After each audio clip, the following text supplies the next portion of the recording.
आज हम लोग इस वीडियो में बच्चों देखने वाले हैं गणित मंजरी टेक्स्ट बुक, जो कि आपका मैथमेटिक्स का फॉर ग्रेड 9 पार्ट 1 है। उसके एक्सरसाइज को आज हम लोग स्टार्ट करने वाले हैं।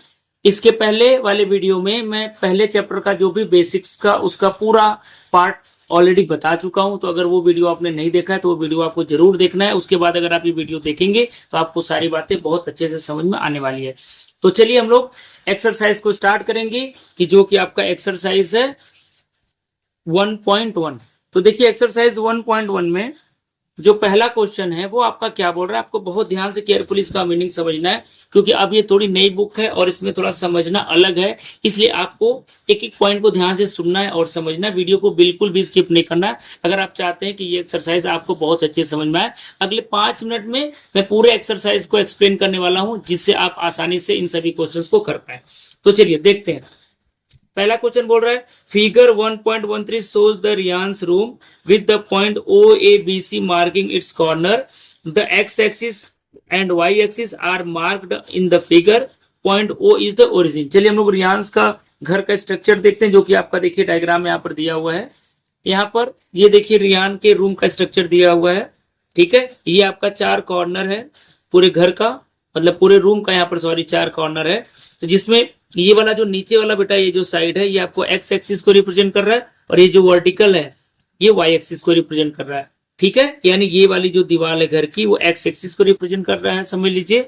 और ये जो रूम का आपका जो दीवार है वाई एक्सिस को रिप्रेजेंट कर रहा है। अब इसमें देखिए ओ को ये रिप्रेजेंट कर रहा है ओरिजिन को, जिसका कोऑर्डिनेट आपको पता है, पहले से बेसिक्स वाले क्लास में बता चुका हूं, जो कि 0,0 है। ये जो इसकी विंडो है, विंडो का कोऑर्डिनेट W1 W2 लिखा है। ये देखिए डूर है, आगे क्वेश्चंस में अभी हम लोग बात भी करने वाले हैं, तो वहां पर आपको समझ में आएगा। तो D1 और ये देखिए R1 है। आपको ये क्या दिखा रहा है कि रियांस के रूम का जो डूर है, दरवाजा, इसमें अंदर जाने के लिए वो कैसा है। और जो ये बात कर रहा था आपका OABC मार्किंग है, तो देखिए O ये आपका A है, ये B है, ये C है, ये चारों कॉर्नर को शो कर रहा है रूम का। तो आपको पहले कोऑर्डिनेट सिस्टम अच्छे से पता होना चाहिए। इसके बाद अब इसी डायग्राम के बेसिस पे हमारा सारा क्वेश्चन पूछा गया है एक्सरसाइज 1.1 के क्वेश्चन नंबर 1 का, और आप इसको देख करके पूरे जवाब आपको देना है। ठीक है, अब चलिए हम लोग क्वेश्चन को स्टार्ट करते हैं। अब देखिए नीचे आपका क्या बोल रहा है, रेफरिंग टू फिगर 1.3, जो कि आपको अभी मैं दिखाया। Answer the following question. अब ये 1, 2, 3 एंड 4, तो ये जो 4 पार्ट है, इन चारों पार्टों का जवाब हमें एक एक करके देना है। तो चलिए हम लोग देख के स्टार्ट करते हैं। पहला पार्ट क्या बोल रहा है बच्चों, कि if D1 R1 represent the door of Riyansh room, अगर ये D1 जो R1 है, D1 R1 अगर ये रियान के रूम के दरवाजे को अगर शो करता हो, how far the door from the left wall that is Y axis of the room. तो भाई बोल रहा है कि लेफ्ट वॉल से ये दरवाजा कितनी दूरी पर है। देखिए अगर हम लोग ध्यान से फिगर को देखें तो ये आपका लेफ्ट वॉल है, ये राइट वाला वॉल है, ये आपका समझ लीजिए नीचे का वॉल है, समझ लीजिए ऊपर का वॉल है। ठीक है, आपके ये सामने का ये ऊपर है, और ये लेफ्ट रहेगा, ये क्या रहेगा, राइट रहेगा। तो ये लेफ्ट वाले वॉल को ये वाई एक्सिस भी बोल रहा है, भाई है भी। तो वाई एक्सिस से ये दरवाजा कितनी दूरी पर, तो आप देखोगे ये कोऑर्डिनेट सिस्टम के हिसाब से समझोगे कि जहां पर दरवाजा स्टार्ट हो रहा है वो कौन सा पॉइंट है, 8 है, ये ना। तो ये आपका 0 है, 0 के बाद 1, 2, 3, 4, 5, 6, 7, 8, तो ये जो 8 वाला पॉइंट है भाई यही तो डिस्टेंस आपका है। तो अगर हम लोग बोलेंगे कि वाई एक्सिस से डिस्टेंस कितना है, तो आप क्या बोलोगे, 8 यूनिट बोलोगे। कितना, 8 यूनिट होगा, यानी 8 यूनिट होगा। अब यहाँ पर कोई यूनिट तो दिया नहीं कि मीटर है कि सेंटीमीटर है कि डेसीमीटर है या किलोमीटर है। भाई किलोमीटर में तो होगा नहीं, जैसे फॉर एग्जांपल मैं आपको बता रहा हूं। तो आपको जब यूनिट नहीं देगा तो आप सिर्फ यूनिट लिख दोगे। ठीक है, तो अब इसका आंसर आपको कैसे लिखना अभी मैं आपको लिख के बताऊंगा। आगे क्या बोल रहा है, how for the door from the x axis. अब ये एक्स एक्सिस से कितना दूर है, तो अगर आप ध्यान से देखेंगे तो भाई ये जो 8 है और ये जो 11.5 है, क्योंकि ये जो R1 का कोऑर्डिनेट है देखिए 11 और 12 के ठीक बीच में है। तो 11 और 12 के ठीक बीच में कौन सा पॉइंट आएगा, 11.5।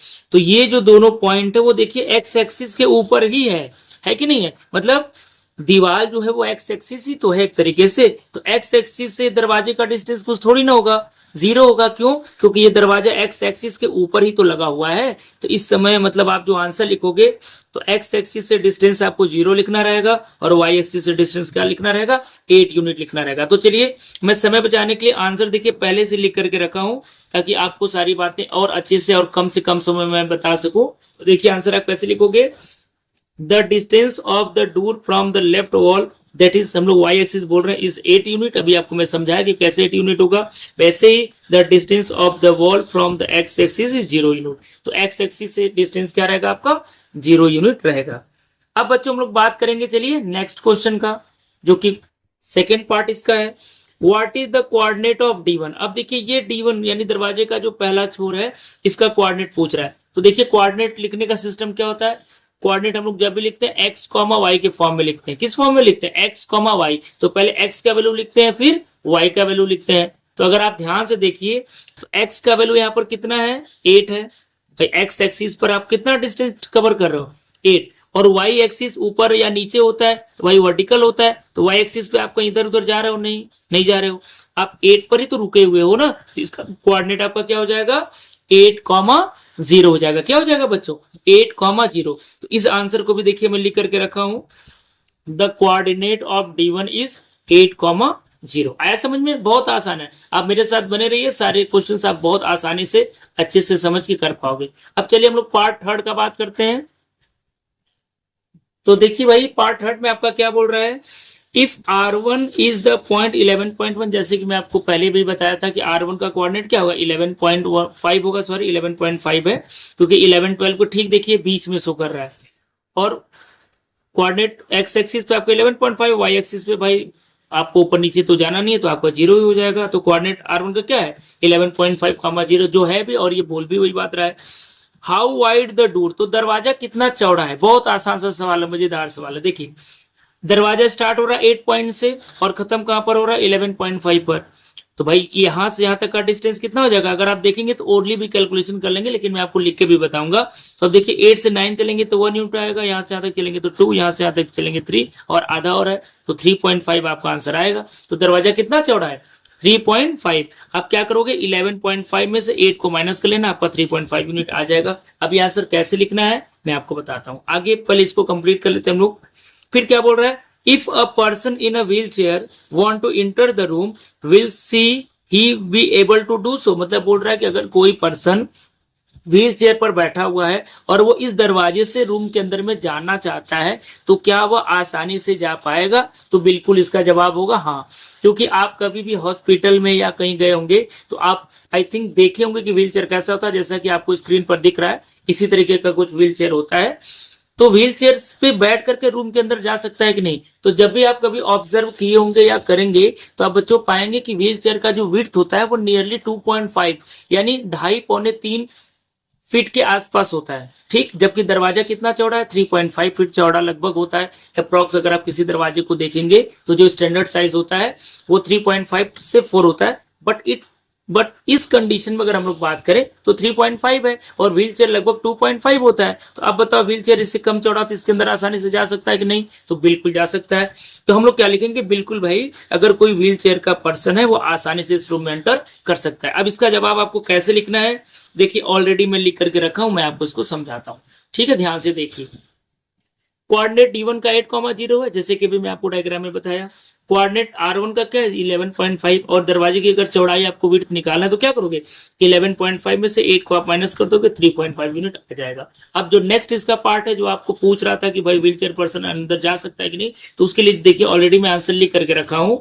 अ wheel chair person who want to enter the room will be able to do so, यानी जो आदमी रूम के अंदर जाना चाहता है व्हील चेयर के ऊपर बैठ करके उसको ले जाना चाहता है तो बिल्कुल वो बहुत आसानी से अंदर जा सकता है। क्यों, because the width of the wheel chair is 3.5 unit, sorry the width of the door is 3.5 unit, यानी जो दरवाजे की चौड़ाई होती है वो 3.5 यूनिट है, जबकि व्हील चेयर की चौड़ाई जो होती है वो लगभग अप्रॉक्स का मतलब लगभग 2.5 यूनिट होती है। तो भाई जब ये 2.5 यूनिट है और दरवाजा 3.5 यूनिट चौड़ा है, आप बताओ कि ये पर्सन आसानी से एंटर कर सकते नहीं, बिल्कुल एंटर कर सकता है। तो इसका जवाब क्या होगा, हाँ होगा। अब चलिए हम लोग जो लास्ट पार्ट है बच्चों उसके बारे में भी जल्दी से हम लोग डिस्कस कर लेते हैं ताकि आपका पहला एक्सरसाइज पूरी तरीके से कंप्लीट हो जाए।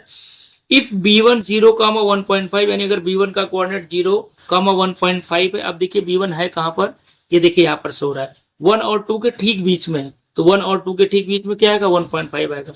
वैसे B2 का कोऑर्डिनेट भाई क्या बोल रहा है यहाँ पर देखिए 0,4 बोल रहा है। आप यहाँ देखिए डायग्राम में अगर आप देखेंगे तो ये 4 पॉइंट पर दिखा रहा है, तो ये 4,0 हो जाएगा, सॉरी 0,4 हो जाएगा, क्योंकि वाई एक्सिस पर 0.4 है, तो वाई एक्सिस पे एक्स एक्सिस का वैल्यू 0 होता है। ये मैं बेसिक वाले वीडियो में अच्छे से आपको समझाया हूं। तो इसका कोऑर्डिनेट क्या हो जाएगा 0,4 और इसका कोऑर्डिनेट क्या हो जाएगा 0,1.5। अब बोल रहा है आगे,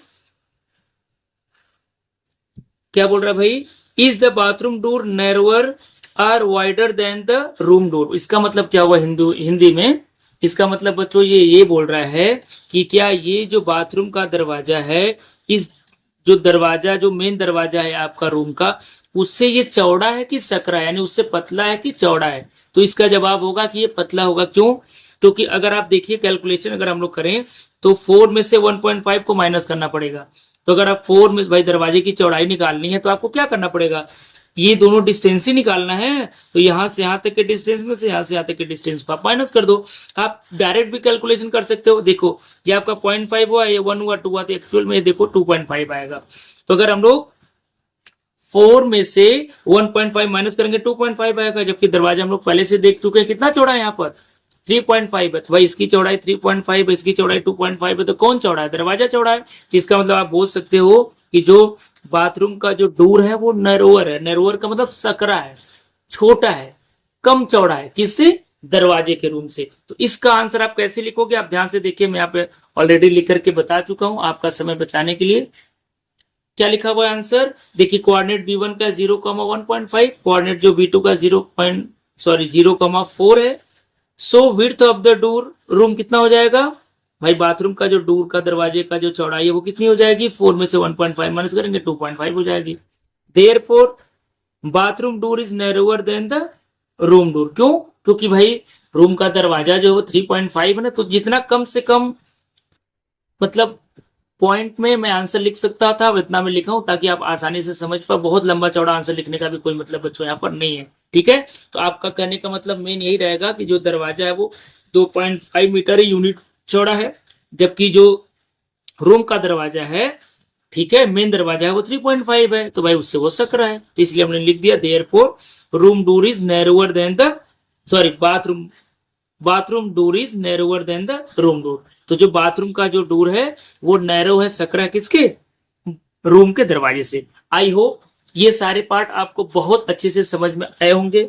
अगर आपको ये वीडियो पसंद आया हो और मेरा समझाने का तरीका समझ में आया हो, और अगर आप पहली बार हमारे चैनल पर विजिट किए हो, तो वीडियो को लाइक करना नहीं आपको भूलना है और चैनल को भी सब्सक्राइब कर लेना है, क्योंकि ऐसे ही स्टेप बाय स्टेप मैं पूरे बुक के चैप्टर्स को कवर करने वाला हूं। तो इस वीडियो में यहीं तक, नेक्स्ट वीडियो में नए टॉपिक के साथ, नए एक्सरसाइज के साथ मिलेंगे। तब तक के लिए थैंक यू सो मच।